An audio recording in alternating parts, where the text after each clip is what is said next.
Menutup dahinya dengan jari dan membacakan mantraku. Gue nggak baca mantranya. Enggak, tinggal mau aja. Oh iya. Baca bareng-bareng ya. Ayo bareng-bareng nih. Ayo bareng-bareng nih.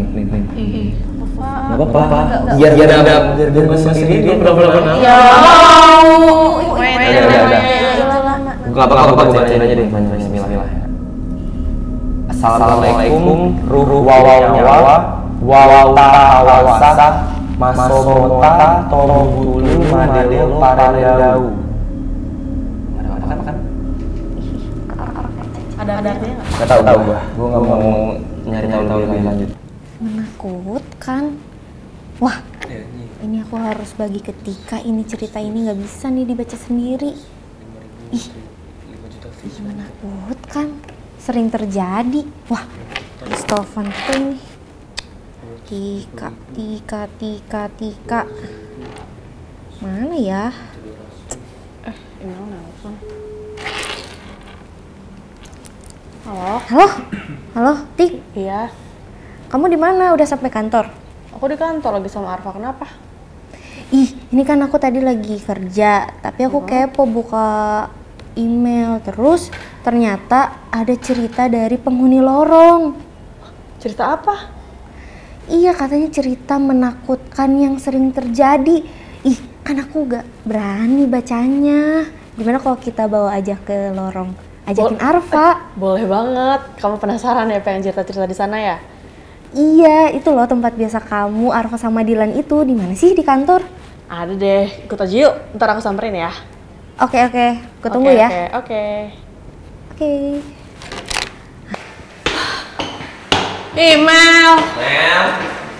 Mel.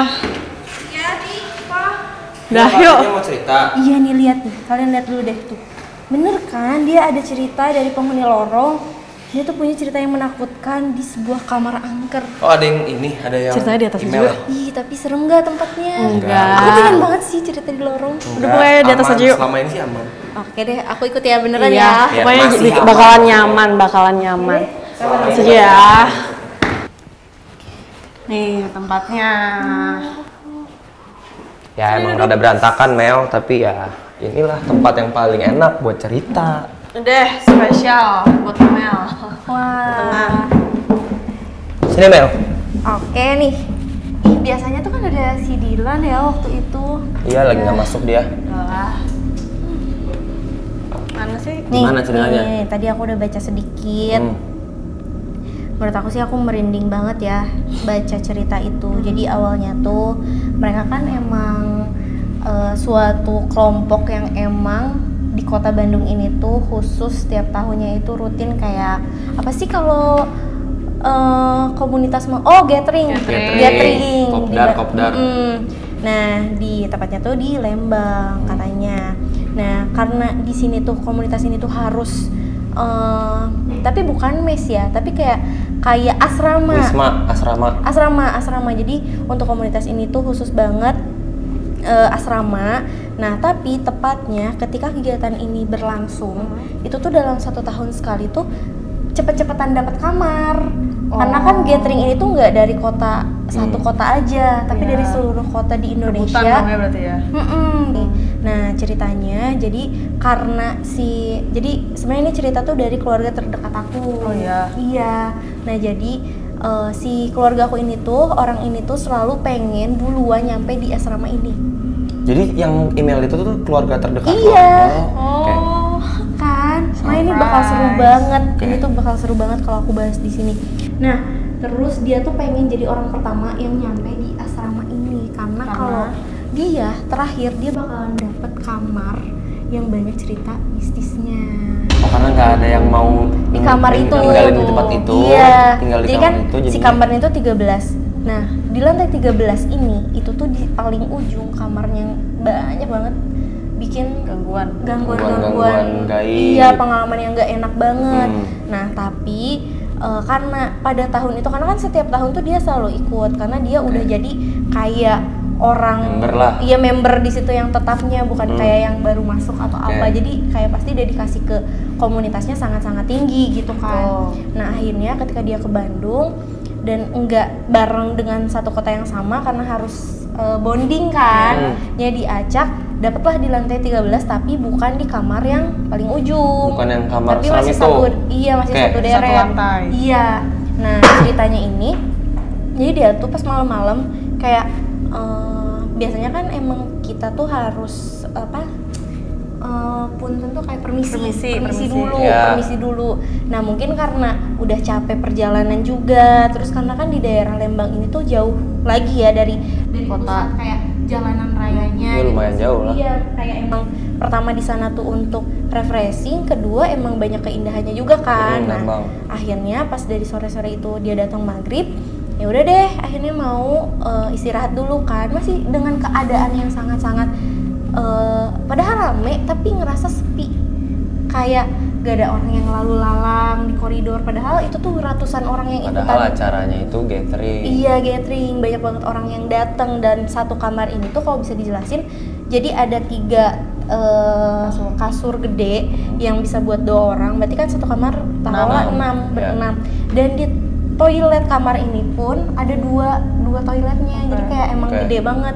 Jadi pas buka kamar ada 3 kasur gede, lemarinya gede banget, ada kaca gede. Terus di dalam kamar mandinya itu ada dua toilet, kloset buat mandi. Terus ada kaca gede juga, jadi kalau misalkan emang mau gantian mandi tuh ada yang sambil make up di depan kaca pun masih emang gede segede itu. Iya. Nah tibalah di mana pas malam-malam itu tuh ada makan malam hari pertama. Nah jadi kan karena keluarga aku ini tuh perempuan, jadi kan kalau perempuan emang suka agak sensitif, terus kadang agak rempong juga. Nah akhirnya yaudah yuk makan, turunlah ke lantai paling bawah untuk makan dulu nih awalnya. Nah tiba-tiba si sahabatnya ini ternyata dapet di kamar yang ternyata di ujung yang dihindari sama orang, tapi sahabatnya. Sahabatnya bukan saudara kamu? Bukan, saudaraku bukan. Tapi saudara aku jadi ikut ke bawah cerita pengalaman gak enaknya itu gara-gara sahabatnya tuh kena, tapi jadi kena semua gitu. Nah tibalah jadi gini, si sahabat ini tuh udah duduk nih di sebelah saudaraku, udah duduk terus telepon dia bunyi, dia angkat. Oh mungkin temen satu kamarnya nelfon pakai telepon di hotel gitu kan. Dia selama itu dia telepon, sini makan, kresek gitu loh, kayak suara angin awalnya. Kirain kan gak ada sinyalnya di sana. Halo, ada yang ngejawab.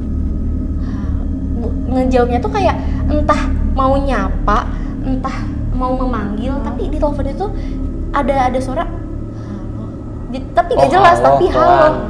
Iya, pelan, gak jelas, tapi bener-bener berat.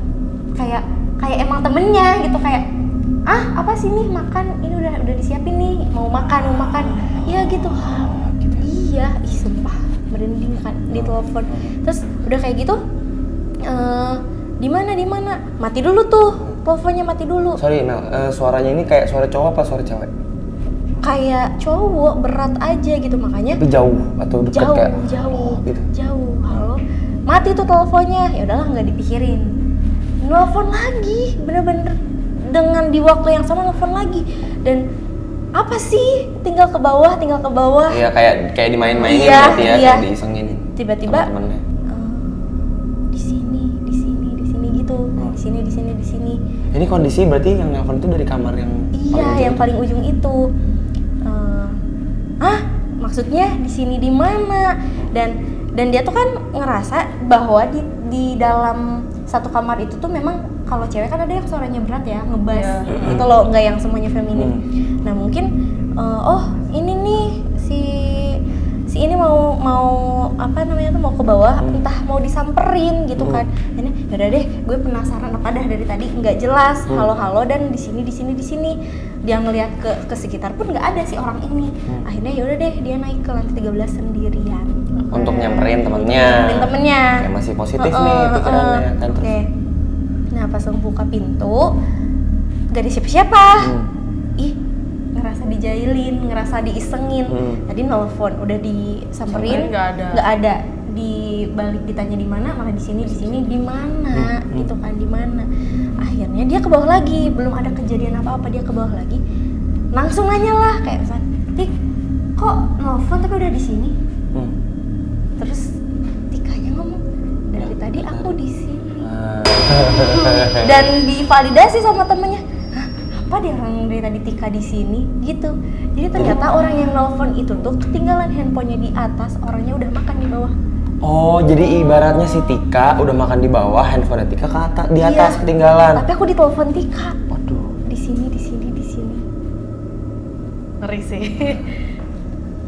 Tapi kalau misalnya sampai bisa nelfon gitu tuh gue paling gimana Percaya ya? dan Percaya nggak percaya? Sebenarnya Agak nggak logisnya, masuk logika iya, ya. ada nggak masuk logis ketika ini kan barang elektronik ya. Apakah Kenapa beneran dia bisa ngoprek dan Iya, kenapa dia bisa iya. tahu nomor Itu tuh tujuannya yang- gitu kan? Yang Kalau pakai kayak logis mah. gitu yang gue paling masih bingung. Nah dari situ kayak ya udahlah, kayak nggak terlalu diceritain, belum diceritain nih. Kayak ibaratnya aku nggak nyeritain ke siapa-siapa karena itu baru hari pertama. Baru datang. Baru datang kayak ya udahlah, nggak diambil pusing gitu. Terus Nah akhirnya pas malamnya mau tidur, kejadian lagi di kamar itu. Pertama Di kamar itu tuh kamar yang pojok? paling ujung, Oke. yang paling ujung, di paling ujung dia tuh sempat ngasih kabar ke si sahabatnya ini, ke saudara aku. Ih gak bisa tidur, sepi udah banget. posisi udah pada mau tidur Iya, nih, udah mau misalkan tidur. udah masuk kamar. Terus saudaraku nanya, loh kok gak cerita sama temen satu kamar kan? Kan biasanya Kan kita kan bisa rame. nggak tahu nih semuanya pada tidur, nggak tahu kenapa yang lain tuh bisa tidur sementara dia gelisah sendiri. Tapi kayak udah malam, menuju tengah malam, harus ngapain nih?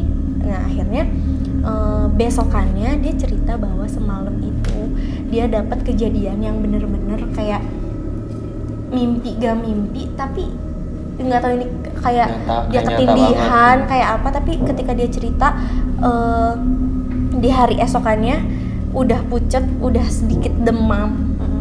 Karena kan biasanya kalau digangguin itu kan sakit ya. sakit, Iya. demam.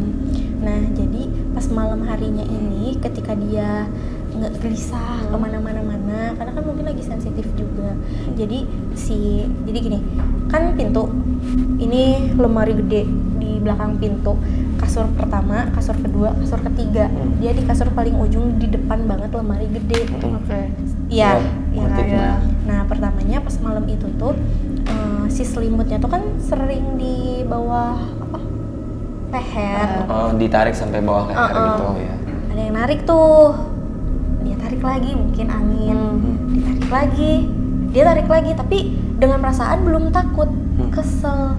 Ih kayaknya temen sebelahnya nih Gangguin kayak apa sih tidur. kalau misalnya kita tidur bareng satu selimut, Oh, aku iya. ngebalik tuh Narik, ketarik, ketarik. Ya. karena pas dianya lagi ngadep tembok, pas dia gini dia baru sadar beda selimut.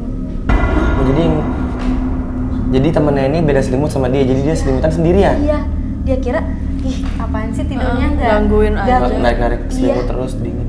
Pas dia gitu set, ternyata bukan temennya yang narik. Temennya tidur. Hah? Temennya tidur. Iya temennya tidur. Terus Dan siapa yang narik? yang paling bikin ih aku merinding banget sih ya nyeritanya. Dia bangun karena dia kaget. Dia ngeliat lah ke depan si kasur dia. Gak ada apa-apa, Nggak ada. tapi emang ditarik. Akhirnya pas dia tidur, mati lampu, semuanya mati lampu. Udah tuh malam pertama segitu aja. Oh. Dia masih ngerasa nyeritain ya aku gak enak badan, demam, terus kayak kemarin ngerasa ketarik-tarik nih selimut. Masih itu mungkin digangguinnya Masih minim lah, masih minim kecil-kecil lah, belum. ya. Mungkin masih kayak kalau sama Dikit-dikit. makhluknya udahlah dikit dulu. Oh. Nah karena kan kalau gathering itu lama ya, seminggu. Nah itu hari pertama. Hari keduanya karena beda-beda jadwal, kayak yang ini gathering untuk ngebahas apa, yang ini apa kelompoknya. Dan dia karena nggak enak badan, dia tinggal sendiri di kamarnya. Dan Ya, gathering ini penyakit. tuh Nggak enak badan perkara hari pertama tadi. iya, yang udah digangguin tapi dia pendem demam. Akhirnya dia nggak ikut kegiatan karena kegiatan ini tuh dari pagi sampai jam kelas malamnya itu jam 10 malam. Jadi istirahatnya tuh dari jam 10 sampai jam 8 pagi mereka tidur tuh. Oke. Nah yang lain kan lagi kelas malam kan, lagi acara, dia tidur. Tiba-tiba mati lampu lagi, terus air di kamar mandi nyala. Tapi posisi dia udah lemes karena lagi nyala gitu kan. Enggak gitu, tapi kayak dia bingung harus apa, dia benar-benar nggak bisa gerak. Oh dia ketakutan, tapi dia capean juga. Iya, dia lagi sakit, gak bisa gerak, gak bisa apa. Tiba-tiba lemari yang gede banget depan kasurnya kebuka, ada tangan. Tangan keluar dari lemari? Iya, kecil, tangan setangan kita. Terus dia baca ayat surat An-Nas. Ketika dia baca makin gede. Tangannya makin gede, makin keluar, makin gede. Akhirnya dia kepikiran baca ayat kursi. Mungkin entah gimana, enggak apa namanya itu enggak lancar, atau mungkin dia jadi gimana, panik, makin gede. Tapi lampunya nyala hidup. Oh, gitu? Gede. Dia udah teriak, udah tolong jangan ganggu, udah berdoa, enggak mempan, makin gede. Akhirnya ternyata ditemuin pingsan sama teman-teman yang udah kelas malam. Pas dia berarti sadar, lama dong tuh ya dia. Lama. Pas dia sadar, dia ceritain ada tangan keluar dari lemari dan air keran enggak mati-mati. Yang lain tuh ingin menenangkan karena mau ngasih tahu, ya gimana emang lu dapetnya kamar gitu. Yang itu paling berdoa dulu enggak gitu, permisi dulu enggak awalnya. Akhirnya dia sakit, ya didoa-doa, di situ didoa-doa. Akhirnya ya udah malam ketiganya nggak diganggu, tapi entah kenapa ini anak nggak dipindahin kamar sama timnya juga. Padahal udah kejadian, kan udah padat. Jadi ya? semuanya tuh udah dapet kamar masing-masing, dan itu tuh nggak bisa kayak misalnya nama aku email kamar 202 udah terdata, nggak bisa tiba-tiba pindah ke sini nggak bisa. Nah akhirnya besokannya dia udah ngerasa kayak adalah aku udah enak badan, mungkin kemarin pas gak enak badan itu yang mengakibatkan pikirannya jadi halu, jadi kacau, jadi kemana-mana. Dia mandilah, jadi kan toilet kaca yang burum-burum gitu loh, kaca burum kan ada 2. Dan dia mandi kayak jebur. Dia ngerasa temennya ada yang mandi nih kayaknya di sebelah sini. Di bilik ada 2 toilet. Ada 2 bilik kan, di bilik ini dia lagi mandi nih. Terus naik keramas, butuh sabun nggak? Pokoknya kayak ngajak Santi, kamu butuh sabun nggak sih? Pengen ngobrol aja di kamar mandi, nggak dijawab. Tapi kayak sibuk banget, jebur gitu. Nah akhirnya ya udah deh, aku make up si cewek ini karena udah ngerasa dia udah enak badan, terus mau ikut kegiatan. Akhirnya di kaca gede itu dia make up kayak pakai lipstick biasa aja, udah normal kembali gitu. Dia mikir, kok nggak selesai mandinya nih, aku udah make up, udah pakai baju. Soalnya dia ngerasa tuh ada yang pakai kerannya tuh nyala, dimatiin, diisi embernya, mandi gitu. Kayak bener-bener yang orang mandi gimana sih, abis air kan kita nungguin dulu air misal kayak gitu kan. Nah akhirnya manggil kan, teh, dipanggil tuh. Oh mungkin masih pakai baju karena udah gak ada suara airnya, kayak bener-bener yang selesai mandi. Iya, airnya tuh bener-bener dia matiin, dia soalnya kayak manusia mandi lah ya. Akhirnya penasaran kok udah lama banget nih nggak keluar. Kalau aku sih ya di kejadian kayak gitu kayaknya aku nggak bakal kepo deh. Kalau kamu langsung cabut aja ya. Cuy, cabut udah nggak mau. Cabut lah, jangan kayak di film-film horor malah diliatin gitu. Dan dia malah nyamperin, malah ngebuka pintu yang bener-bener berat, kebuka, gak ada apa-apa, air di ember kosong, gak ada bekas air. Kering kamar mandi. Kering. Tapi pas dibuka tuh nggak ada apa-apa ya? Gak ada apa-apa, airnya kering, embernya juga kosong. Dia masih diam, masih mencerna. Tapi di situ dia udah mulai gemeteran. Di situ dia udah lemes kaki, udah gak bisa mundur buat ke pintu. Nah, pintu kamar mandinya juga kan kaca buram yang agak berat itu kan, dan ada kuncinya. Dia mundur, tapi udah mau nangis, dia udah gemeteran. Dia bilang udah mau nangis aja, udah gak kuat. Udah nggak tahu mau ngapain lagi soalnya. Belum, karena dia masih bisa handle lah ya. Tapi ketika satu hal jalan keluar bisa dibuka tuh pintu, kekunci, dia teriak. Kunci keluar kamarnya? Iya, enggak, si toilet kamar toilet, mandinya. oke. Gini, cepet. Begitu kan kalau pintu kekunci. Padahal gak ada kuncinya. Oke. Oh, dia gedor sampai dia benar-benar kayak jangan diganggu. Terus selalu kamar mandi itu lampunya kedap-kedip mati. Udah itu hitungannya mungkin setelah subuh ya, mandi pagi buat rutinitas kelas pagi kan. Itu sorry menuju Mbak, pagi. Wismanya ini tuh dari tadi gua belum tahu gitu, Wismanya ini Wisma lama gitu atau Bangunannya tuh bangunan lama, bangunan baru. Jadi yang diceritain dia ini, si Wisma ini tuh bekas kuburan Cina. Dulunya. Tapi Itu udah kan pada dipindahin. Tapi habis itu dibongkar, dibongkar. dibongkar, dipindahin, dibangunlah mes ini, Wisma ini, terus kayak kelas-kelas program mereka gathering, terus kayak ya memang ramai, tempatnya sangat-sangat ramai, tapi di lantai itu emang udah kayak udah hal yang lumrah, kayak oh kejadian di kamar itu. Tapi kebetulan ini kejadiannya tuh di sahabatnya saudara aku. Jadi saudara aku pun sangat-sangat mengikuti si cerita temennya ini. Nah sampai akhirnya digangguin kan tadi di kamar mandi. Dia sampai nangis banget, dia udah lemes banget. Tiba-tiba tangan udah kayak kita beres olahraga tegang gitu loh. Dan itu tuh sakit banget tangannya. Gitu. Iya, tangannya. Dia sakit banget. Akhirnya kebuka tuh sama si orang yang di dalam kamar. Kamu kenapa? Marah. Di dalam kamar tuh siapa? Iya, si teman kamarnya. Kan ada berenam kan. Marah karena kenapa nggak bantuin gua? Iya, aku gak kedenger dari tadi kita gedor-gedor. Gak ada ya, kita gak ada yang ngedenger. Pintu kamar mandi pun dari tadinya gini, nggak gini-gini. Nggak gini-gini. Ya. Marah, takut, gimana. Akhirnya ditenangin. Udah, itu berarti hitungannya hari keempat. Itu nggak diceritain kejadian di dalam kamar mandi? Iya, dia kan marah kan.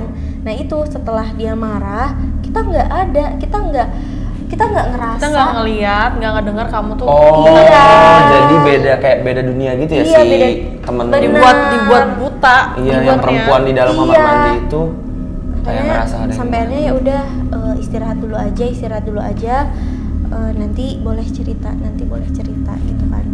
Nah akhirnya setelah kejadian itu hari keempat, hari kelimanya ini paling menegangkan. Dan aku juga gak ngerti ya, mungkin kalau kamu pernah kayak misalkan nih yang digangguin satu pasti itu terus yang digangguin. Iya, karena ya mungkin itu yang lagi yang lemah. Bisa yang lemah, terus yang bisa jadi sensitif. Oh, lagi digangguin dia. Soalnya tadi kan juga katanya dia lagi dapet datang bulan kan? Iya. Nah, itu mungkin itu kan banyak yang keren banget.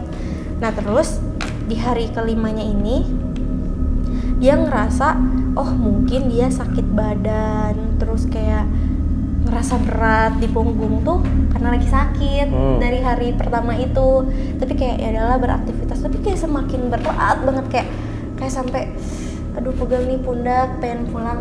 Pikirannya udah kayak gitu, pengen pulang. Nah akhirnya ditanya sama yang lain, diem, gak ngejawab. Padahal ketika ditanya tuh dia emang kayak ngelamun, kayak cuman berat, pengen pulang kayak gitu. Nah akhirnya hari telah dilewati, kayak dari mulai selimut yang ditarik-tarik, terus tangan dari dalam lemari keluar. Nah akhirnya pas hari mau pulang, dia pulang ke kota dia ngerasa kenapa nggak sembuh-sembuh, nempel. Akhirnya ya udah deh dibawa ke kayak apa ya, orang pinter yang bisa doa-doa, dibawa. Dan dia bukannya kayak gimana, tapi langsung kayak dipegang, diginiin. Dia kaget tuh. Itu pakai bahasa Sunda sih, kayak aman ini. Apa artinya? Kenapa kamu ikut? Ini anak nggak salah. Nggak lagi kayak ngomong sama temen. Iya, jadi pas si orang pinternya ngelihat orang ini udah megang pundak, nah mana bet ngilu, kenapa ikut? Jadi bukan lagi ngelihat Manusianya itu. iya manusia, tapi langsung ke sini. Terus udah kayak gitu, jangan ikut, ngeberatin kenapa? Taunya dia mungkin ternyata ikut dan apa ya, kayak orang digendong gitu loh, orang digendong dan dia tuh nemplok selama seminggu itu tuh nemplok, makanya dia sakit, berat. makanya dia demam, makanya dia lemes, ada yang nemplok. Nah akhirnya ya udah, gimana caranya kamu pulang? Karena biasanya ketika ketempelan satu hal dibalikin ke asalnya, dua hal kita lepas dia ke tempat yang lebih layak. Dia pengen dipulangin, tapi kan kejauhan ya, harus ke Bandung. Akhirnya dia minta tempat yang deket di kota itu, tapi minta tetap digendong dari belakang sama sampai ke tempat itu. Sampai ke tempat itu. Duh, pusing banget. Akhirnya beneran ngegendong gini. Tangan kita memperagakan gendong dia. Karena kan kalau kemarin dia diikutin, dia nggak gendong kan, kayak cuman ya udah jalan kok. Ini dia memperlakukan makhluk itu ngegendong gini terus sampai tempat. Itu kemauan si makhluk atau? Iya, kemauan makhluknya untuk pergi dengan tenang. Biar bisa akhirnya lepas gitu ya? Iya. Lepas dari tubuh temen lo? Iya, itu dia naik. Akhirnya setelah itu dia pindah ke tempat yang lebih layak, bener-bener bugar lagi, sehat lagi, dan nggak ngerasa sakit. Dan ketika diceritain itu ke teman-teman gatheringnya, ada orang pinter yang ngeliat temennya yang indigo. Iya, gue udah lihat ada yang nemplok, tapi gue nggak berani ngomong karena takutnya jadi besar dan jadi masalah di tempat itu. Ya. Dan gue juga nggak bisa ngebantuin karena kayak gimana ya, kayak masih memastikan oh dia selagi gak ganggu. Gue nggak bisa. Emang karena acaranya dia kan kebetulan nggak keganggu kan? Emang iya, si temen lo aja yang keganggu. Dan si orang indigo ini tuh mungkin nggak bisa yang kayak yuk pindahin, karena kan ada beberapa orang pinter yang bisa mindahin ke tempat yang lebih layak. Ada yang cuma bisa ngelihat tapi nggak bisa apa-apa. Iya, nggak bisa apa-apa. Nggak bisa kuat untuk mindahinnya gitu ya. Nah terus dari kejadian itu udah tahu. Nah kalau saudara aku ini karena udah tahu tempat itu angker, jadi dia tuh setiap malam sama teman-teman yang lain selalu bawa obat tidur. Jadi ke dokter dulu, iya pokoknya karena aktivitasnya panjang, pengen tidurnya istirahatnya tenang. Kan ada obat herbal yang emang bikin ngantuk, kayak obat sesuai anjuran dokternya kan. Dan mereka tuh udah antisipasinya sebegitunya biar tidak melewati biar enggak kebangun pas lagi malam gitu ya. Termasuk si saudara aku ini gitu. Jadi kayak makanya kenapa dia buru-buru duluan datang ke tempat itu biar nggak dapat di lantai 13. Dan sekarang apa ya, hal ini tuh bikin agak trauma ketika dia kayak nginep-nginep di hotel. Pastilah. Terus di kamar yang luas, kamar mandi yang luas, dan sampai saat ini dia menghindari lemari yang gede karena itu sangat-sangat membekas di hidupnya. Dia takut ada tangan lagi. Nggak, gue ada satu cerita sebenarnya. Ada yang email gue, ada yang nge-email gue, nge-email kantor sih sebenarnya, tapi gue belum pernah baca ya. Mending kita baca itu bareng-bareng. Jadi kayaknya daripada emailnya nanti yang jadi kenapa-napa, kita kan nggak mau nih. Kita kan di sini kerja aja, jadi nggak usah. Iya, nggak usah. Nggak usah cerita-cerita terdalam ya. Udah. Aku pusing deh. Coba sebentar gue cek dulu emailnya.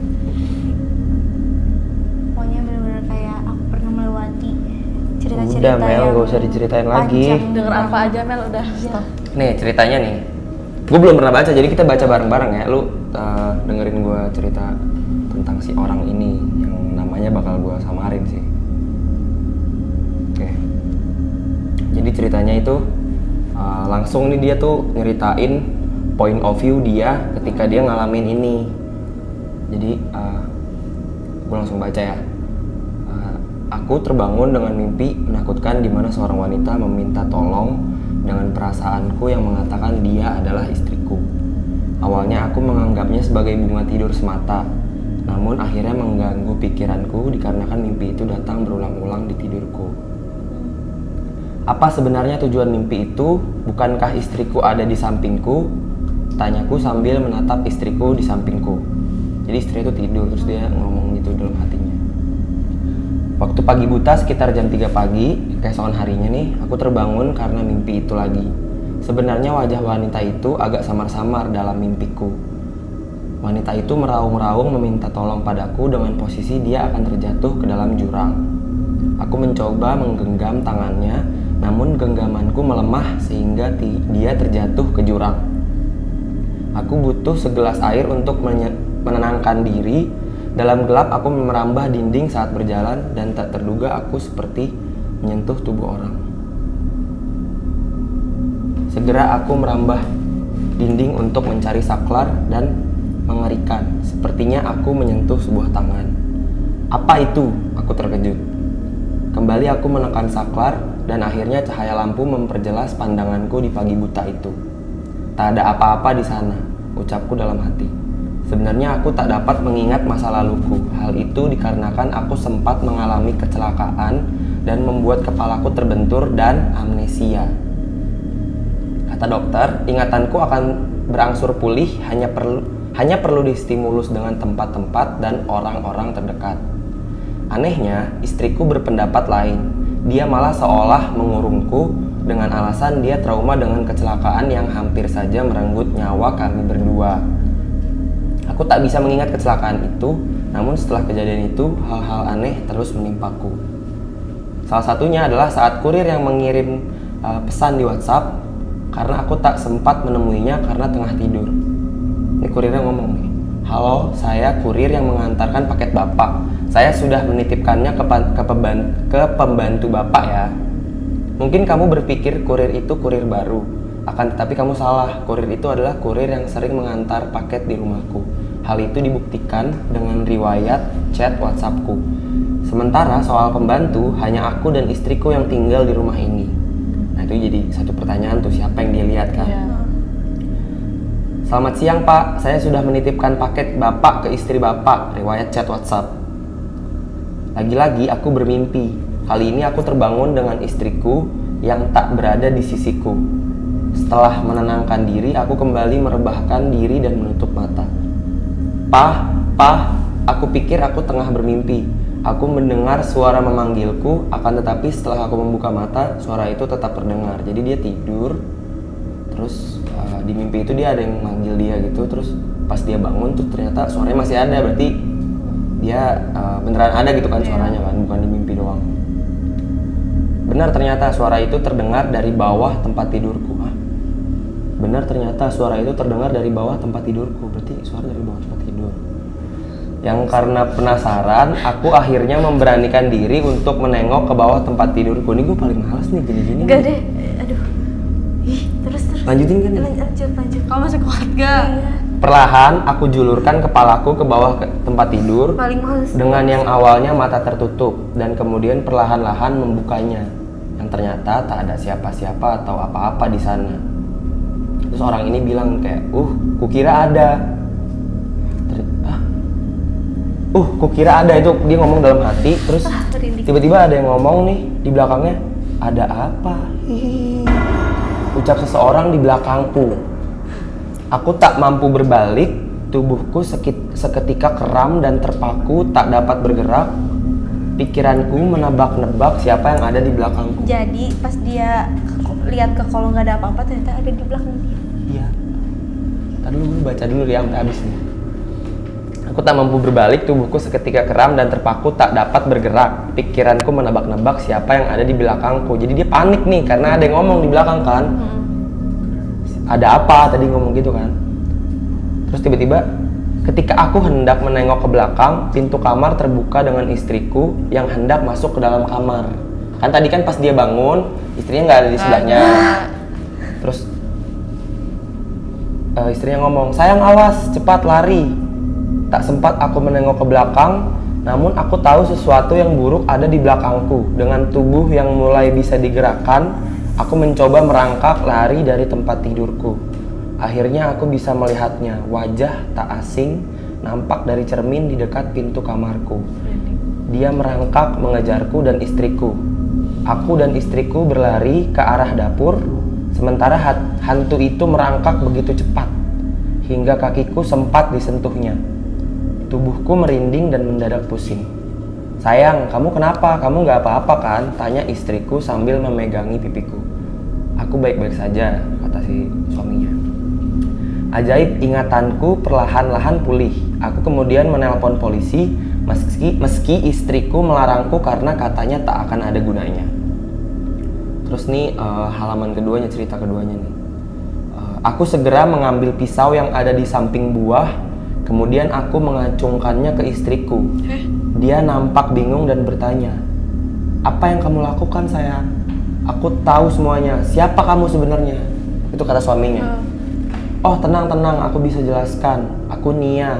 Aku bukan orang jahat. Kalau aku jahat pasti kamu sudah aku apa-apakan, bukan?" ucap istri palsuku. Tak disangka itu adalah siasatnya. Dengan berjalan ke sana kemari, dia mencari kesempatan untuk mengambil pistol yang disimpan di lemari dapur. "Turunkan pisau itu. Aku terpaksa melakukan ini. Padahal aku mulai terbiasa hidup dengan kamu," ucap istri palsuku sambil menodongkan pistol ke arahku. "Jadi benar ternyata kamu yang merancang kecelakaan tersebut." Oke. Dari arah tak terduga datang hantu dan meloncat seperti harimau yang menerkam mangsanya. Istri palsuku terjatuh dan tak sadarkan diri. Aku segera berlari menjauh dan mengambil sebuah botol yang ada di laci di kamarku. Botol itu adalah botol yang telah dibubuhi mantra pengurung jiwa. Setelah kembali ke tempat istri palsuku terjatuh, terlihat hantu itu tengah memeluk wanita itu dan perlahan melepaskan pelukannya dan menjauh saat aku mendekat. Aku segera menyentuh dahinya dengan jari dan membacakan mantraku. Gue gak berani baca mantranya lo jangan. Enggak, itu Nggak mau. Lo ya? Oh. Bacain bareng-bareng ya? Enggak. Ayo bareng-bareng nih. Ayo bareng-bareng nih. Nih. Ih, takut Pak. Nggak apa-apa. Nggak usah. Biar gue nggak sendirian kalau kenapa-napa. Iya, nggak mau. Pokoknya itu Udah, deh udah. mantranya. Ya itulah, Mak. Gak apa-apa, gue bacain aja deh mantranya. Bismillah ya. Assalamualaikum ruh wau nyawa wau ta kawasa masomota tobutulu madelo parendau. Gak ada apa-apa kan? Ke Arafah aja. Ada artinya nggak? Gak tau gue nggak mau nyari tahu lebih lanjut. Mulut istri palsuku terbuka dan tatapanku segera beralih ke arah hantu. Oh, jadi waktu dibacain mantra itu mulut istri palsunya tuh kebuka dan tatapanku segera beralih ke arah hantu. Oh, jadi ada hantunya tuh di situ tuh. Hantu mendekat dan berubah menjadi uap yang masuk ke dalam mulut istri palsuku. Istri palsuku akhirnya tersadar, tangan dan kakinya digerakkan dan terus dipandanginya. Oh, jadi dia bangun dari pingsannya terus melihat tangannya gitu.